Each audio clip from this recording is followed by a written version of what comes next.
ఓం నారాయణ ఆదినారాయణ. భగవాన్ శ్రీ వెంకయ్యస్వామి లీలామృతం పారాయణ గ్రంథం. రచన doctor N Sai Srinivas, MA PhD. గాత్రం గంటి రేవతి. సేకరణ మండవ రవికాంత్. ఈరోజు మనం ఈ లీలామృత గ్రంథం నుండి 66, 67, 68 లీలల గురించి చెప్పుకుందాం. ముందుగా 66వ లీల త్రికాల జ్ఞాని.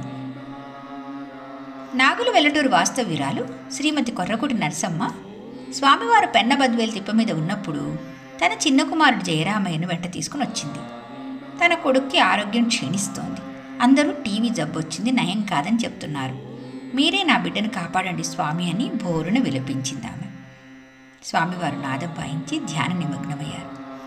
ఏం చెప్తారో అని ఆతృతగా ఎదురుచూస్తున్నారు. పిల్లవాడు నీరసంగా ఉన్నాడు, దగ్గుతున్నాడు. కానీ స్వామివారి దగ్గరికి రాగానే దగ్గు కాస్త తగ్గింది. ఏం చెప్తారో అని అందరూ ఆసక్తిగా ఎదురుచూస్తున్నారు. స్వామివారు కళ్ళు తెరిచి పక్కపక్క నవ్వారు. అమ్మా, ఆయన పాతనాపురం అడవినాయుడింట్లో 25 ఏళ్ళు కదా ఉండింది. ఈ తడవ 70 ఏళ్ళు ఉండాలి. ఆయన జబ్బు గురించి నువ్వేమీ భయపడనక్కర్లేదు అని 70 సంవత్సరాల ఆయుష్ అదృష్టం వ్రాయించి అభయముద్ర వేసి ఇచ్చారు. ఆ సంఘటన అందరికీ ఆశ్చర్యం కలిగించింది. ప్రాణాపాయ స్థితిలో ఉన్న జయరామయ్యకు గత జన్మలో ఆయుష్ ఎంత ఉంది, ఎవరింట్లో పుట్టాడు, ఈ జన్మలో ఎంత ఆయుష్ ఉంది మొదలైన వివరాలు చెప్పడం అంటే అది సామాన్యులకు సాధ్యమా? స్వామివారిని చూస్తూ భగవంతుని రూపంలో వచ్చిన ఆ మహనీయుల మాటల్లో ఉన్న అంతరార్థం చెప్పుకొని అందరూ ఆనంద పారవస్యం చెందారు. అమ్మ, కంచి కామాక్షకు కొంత జబ్బు, అలివేలు మంగమ్మకు కొంత జబ్బు, నాగుల వెల్లటూరు సీతారాములు కొంత జబ్బు తీసివేస్తారు. నాగుల వెల్లటూరు వెళ్ళిన తర్వాత రామాలయంలో స్వామివారికి మహానైవేద్యంగా పెట్టిన అన్నం పిల్లవాడికి తినిపించాలి. అప్పుడు జబ్బు పూర్తిగా తగ్గుతుంది అని చెప్పారు స్వామి. స్వామివారు ఏది చేసినా తాను చేసినట్లుగా ఎప్పుడూ చెప్పలేదని మనం అనుకున్నాం కదా. ఎవరో ఒక దేవుడి పేరు, ఏదో ఒక పరిహారం చెప్పడం చేస్తారు. అలాగే జయరామయ్య లీలలో కూడా జరిగింది. గ్రామం వెళ్ళిన తర్వాత స్వామివారు చెప్పినట్లుగా చేశారు. పిల్లవాడి జబ్బు పూర్తిగా నయమైంది. ఇంకొకసారి ఈమె భర్త పెంచల నాయుడికి జబ్బులు చేసింది. స్వామివారి ఆశీర్వాదంతో అది కూడా తగ్గింది. ఇప్పుడు ఆ కుటుంబం స్వామివారిని అవతార పురుషునిగా భావించి నిత్యం ఆరాధిస్తున్నారు. నాగుల వెల్లటూరు వాస్తవ్యులు కొర్రకోటి వెంకటపతి నాయుడికి 3 సంతానం. ముందుగా అమ్మాయి పుట్టింది, పేరు నరసమ్మ. తర్వాత 2 మగపిల్లలు, నారాయణమూర్తి, వెంకటరామయ్య. ఒకరోజు నరసమ్మ స్వామివారి తిప్ప మీద ఉన్నప్పుడు వచ్చి వారిని దర్శించింది. మంచి చెడ్లు అడిగి వ్రాయించుకుంది. ఆ సందర్భంగా తన తమ్ముళ్ల సంగతి కూడా అడిగింది. వాళ్ళు వేరుపోతారు అని చెప్పారు స్వామి. ఇదే విషయాన్ని ఇంటికి వచ్చి ఇంట్లో వాళ్ళకి చెప్పింది. వాళ్ళది ఉమ్మడి కుటుంబం, వేరుపడే పరిస్థితి లేదు. అన్నదమ్ములిద్దరు ఎంతో అన్యోన్యంగా ఉండేవారు. అక్క అలా చెప్పేసరికి స్వామివారిని వచ్చి అడిగారు. అంతేనయ్యా, కలిసి ఉండేది లేదు అన్నారు స్వామి.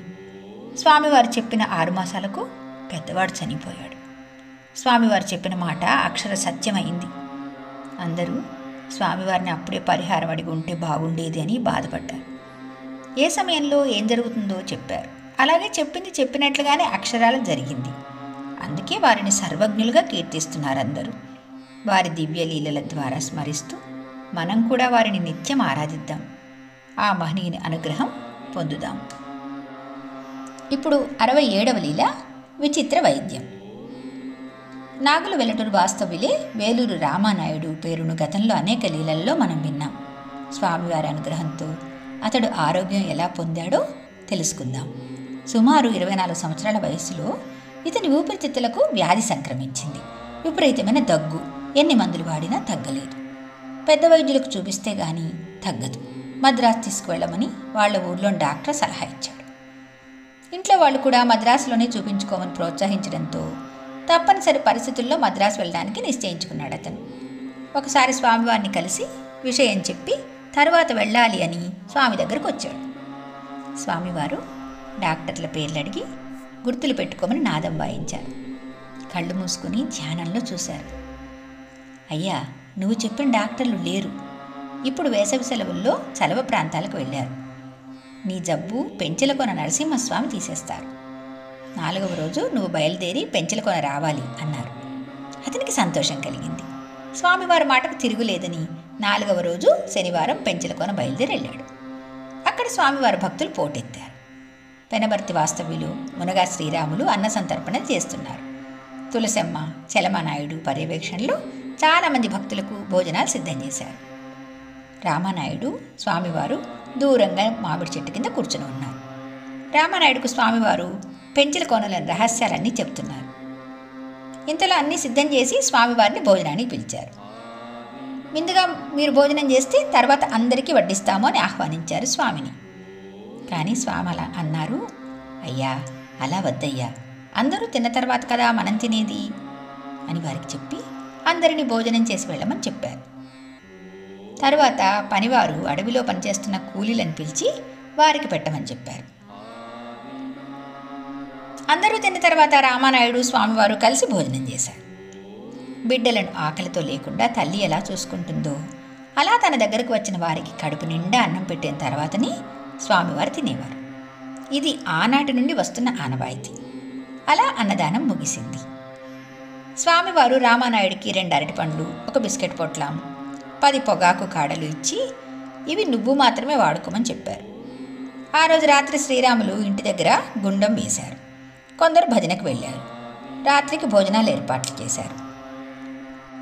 మళ్ళీ భోజనం చేసి పొద్దుపోయే వరకు మాట్లాడుతూ ఉన్నారు. స్వామివారు గుండం దగ్గర ఉత్తరం ప్రక్క పడుకుంటూ రామానాయుడిని దక్షిణం వైపు పడుకోమన్నారు. తెల్లవారుజామున స్వామివారు రామానాయుడితో, అయ్యా నీ ఊపిరితిత్తులకు మచ్చలు పడ్డాయి, అందుకు గాను జబ్బుల మండిలో 21 నూరులు కట్టాలంట. ఆ డబ్బులు పెంచలకోన లక్ష్మీదేవి కట్టి నీ జబ్బు తొలగిస్తుంది. నువ్వు ఇంటికి పోయి బొంతపాలలో మిరియాల పొడి వేసుకుని మధ్యాహ్నం పూట తొలి ముద్ద అన్నంలో పెట్టుకొని తిను. అలా 6 రోజులు చేస్తే నీ జబ్బు తగ్గిపోతుంది అని చెప్పారు. రామానాయుడు స్వామివారు చెప్పిన విధంగా చేయడానికి నిశ్చయించుకుని ఇంటికి వెళ్ళి ఈ విషయం చెప్పాడు. ఆయన ఏదో పిచ్చిలో చెప్పాడు, అలా చేస్తే ఇంకా బ్రతికే అవకాశం లేదు, బొంతపాలు త్రాగితే పొట్టలో పేగులు పాడైపోతాయి, మిరియాలు కలిపి తీసుకుంటే ఆ మంటకు మనిషి అసలు బ్రతకలేడు, ఆ ప్రయత్నం మానేసి మద్రాసు వెళ్ళు అని ఇంట్లో అందరూ చీవాట్లు పెట్టారు. ఒక వారం రోజులు ఆగి ఇంట్లో వాళ్ళకి చెప్పకుండా స్వామివారి మీద భారం వేసి స్వామివారు చెప్పిన వైద్యం తనే చేసుకున్నాడు. అతను బొంతపాలు కడుపులోకి పోయినప్పుడు భరించలేని బాధ అనుభవించాడు. స్వామివారిని తలుచుకుంటూ 6 రోజులు అలాగే చేశాడు. మొదటి రోజు నుంచే మార్పు వచ్చింది. క్రమంగా అతని జబ్బు తగ్గిపోయింది. అందరూ ఆశ్చర్యపోయారు. స్వామివారిని నమ్ముకుని జీవిస్తున్న రామానాయుడు పునర్జన్మ పొందాడు. ఎవ్వరూ ఊహించని విధంగా అతని ఆరోగ్యం కుదుటపడింది. అప్పటి నుండి స్వామివారు ఇచ్చిన ఈ జీవితం స్వామివారి సేవకే అంకితం చేయాలి అని నిర్ణయించుకుని తరచుగా స్వామి దగ్గరకు వస్తూ ఉన్నాడు. ఇప్పుడు 68వ లీల విచిత్ర వైద్యం 2వ భాగం. స్వామివారి ఆశీర్వాదంతో ఎలాంటి ప్రత్యేక ఆహారం తీసుకోకుండా సాధారణ భోజనం తిని పొలం పనులు చేసుకుంటూ 6 మాసాలలో మంచి ఆరోగ్యం పొందాడు రామానాయుడు. అతనికి ఆసుపత్రిలో తెచ్చుకున్న మందుల కన్నా స్వామివారు చెప్పిన వైద్యమే అద్భుతంగా పనిచేసింది. ఇదిలా ఉండగా అతని శరీరం అంతా జిల వచ్చింది. ఏదో చర్మ వ్యాధి సోకింది. దాంతో ఆ జిలకు తట్టుకోలేకపోయాడు. అనేక రకాల సబ్బులు వాడాడు. ఎన్ని రకాలుగా వైద్యం చేసినా తగ్గలేదు. మళ్ళీ ఏ వైద్యం కోసం ఎదురు చూడకుండా స్వామివారి దగ్గరకు రాజుపాలెం వెళ్ళి తన బాధ చెప్పుకున్నాడు. అయ్యా అదేం చేస్తుందిలే అయ్యా, మధ్యాహ్నం ఏటిలోకి పోయి స్నానం చేస్తే పోతుంది అన్నారు స్వామి. మధ్యాహ్నం 12 గంటల తర్వాత స్వామివారు ఏటివైపు వెళ్తూ అతన్ని పిలిచారు. అతను కూడా కొంత దూరం వెళ్ళిన తర్వాత, నీ త్రోవలో ఎండిపోయిన తాటిమానులు ఉంటే చూసుకుంటూ రమ్మన్నారు. స్వామివారు వేరే త్రోవలో చూసుకుంటూ వస్తున్నారు. అలా ఇద్దరు చూసుకుంటూ ఏటి వద్దకు చేరుకున్నారు. కొల్లూరు చెరువులో నీరు ఏటిలో కలిసే దగ్గర నిలబడి రామానాయుడిని పిలిచి స్వామివారు తన స్వహస్తములతో రుద్ది స్నానం చేయించి, ఇంకా నీ జబ్బు పోయింది పో అన్నారు. అతను ఎంత అదృష్టవంతుడో! స్వామివారి కరస్పర్శతో అతని జన్మ ధన్యమైంది.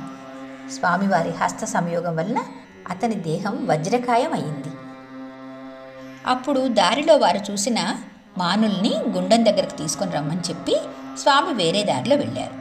ఒక పెద్ద మానును ఎత్తుకుని గుండం దగ్గరకు చేరుకున్న తర్వాత, ఇంత పెద్ద మాను నేను కాబట్టి తెచ్చాను, వేరే వాళ్ళెవ్వరూ తేలేరు అని అనుకుంటుండగా స్వామివారు దానికి 3 రెట్లు ఎక్కువ ఉన్న పెద్ద మాను ఎత్తుకొని వచ్చారు. అప్పుడు నాలో ఉన్న అహం చచ్చిపోయింది. స్వామివారు నాకు కన్విప్పు కలిగించారు. నేను గొప్ప అనుకున్న క్షణంలో కళ్ళు తెరిపించారు అనుకొని స్వామివారికి క్షమాపణలు చెప్పి ఆశీర్వాదం తీసుకొని ఇంటికి బయలుదేరాను అని తనకు ఆ రోజు జరిగిన అనుభవం తెలియజేశారు రామనాయుడు. ప్రతి సంఘటనలో మనకి ఏదో ఒక సందేశం కనిపిస్తుంది. ఆనాటి సేవకులు స్వామివారి సన్నిధిలో ఎంత ఆనందం అనుభవించారో వారి మాటలను బట్టి తెలుసుకోవచ్చు మనం. ఇలా స్వామివారి గురుకులంలో శిక్షణ పొందిన ఆ సేవకులంతా ధన్యులే. 4 నెలల తర్వాత స్వామివారిని దర్శించుకోవాలని రామనాయుడు గొలగముడొచ్చాడు. మధ్యాహ్నం వేళ తులసమ్మ ఎంతో ప్రేమగా పిలిచి అన్నం పెట్టింది. స్వామివారి దగ్గర మంచి చెడులు చెప్పించుకున్నాడు. ఆ రోజు సాయంత్రం ఆదేపనాయుడు, రమణయ్య, స్వామివారు కలిసి నాగులారం వెళుతూ రామనాయుడిని కూడా రమ్మన్నారు. అందరూ కలిసి దున్నపోతుల బండిలో బయలుదేరి వెళ్ళారు. అక్కడికి వెళ్ళాక గుండెల్లో కట్టెలు కొట్టడానికి వెళ్ళారు. స్వామివారు బండి దగ్గర ఉన్నారు. రామనాయుడికి బొంతలు కొట్టడం అలవాట్లేదు. గొడ్డలితో బొంతలు కొడుతుంటే ఆ బొంతపాలు 2 కళ్ళల్లో పడ్డాయి. తట్టుకోలేకపోయాడు. గొడ్డలి కింద పడేసి పెద్దగా కేక పెట్టి కుప్ప కూలిపోయాడు. వెంటనే అందరూ వచ్చారు. స్వామివారు అతని దగ్గరకు తీసుకుని ఒడిలో పడుకోబెట్టుకుని తన దగ్గర ఉన్న వస్త్రంతో బొంతపాలు తుడిచి కళ్ళపై నోటితో ఊదారు. క్షణాలలో మంట తగ్గింది. కంటి చూపు వచ్చింది. ఈ సంఘటన జరిగిన సమయంలో స్వామివారు లేకపోతే రామానాయుడికి జీవితంలో చూపొచ్చేది కాదు. ఇలాంటి స్వామివారి లీలలు కోకొల్లలు. వారి వల్ల ఎంతోమందికి కొత్త జన్మ లభించింది. ఆ భక్తులు అప్పుడు పొందిన అనుభూతి మాటలలో వర్ణించలేము.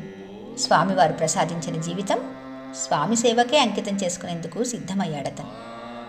ఇంకా నేను ఇంటికి వెళ్ళను, మీతోనే ఉంటాను అన్నాడు.